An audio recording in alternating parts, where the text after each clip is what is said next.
بخاری شریف کی حدیث ہے، اگر کوئی بندہ نیکی کرنے کا ارادہ کرتا ہے، صرف ارادہ کیا کہ میں نے نیکی کرنی ہے، آپ صلی اللہ علیہ وسلم نے فرمایا کہ اس کی نیکی کو لکھ لیا جاتا ہے۔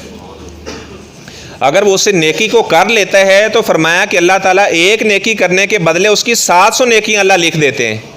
اور آپ نے فرمایا وَمَنْ ہَمَّ بِسَیِّئَةٍ، جو بندہ برائی کا ارادہ کرتا ہے لم تکتب، لکھی نہیں جاتی۔ برائی کا ارادہ کیا ہے اور وہ اسے کرتا نہیں ہے، آپ نے فرمایا وہ بھی اس کی برائی کا ارادہ کرنا بھی اللہ تعالیٰ اس کی نیکی لکھ دیتے ہیں۔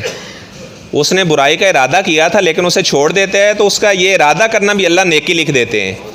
اور آپ نے فرمایا اگر برائی کا ارادہ کیا تھا، برائی کر لیتا ہے تو کتبت لہ سیئۃ واحدہ، ایک ہی برائی لکھی جاتی ہے۔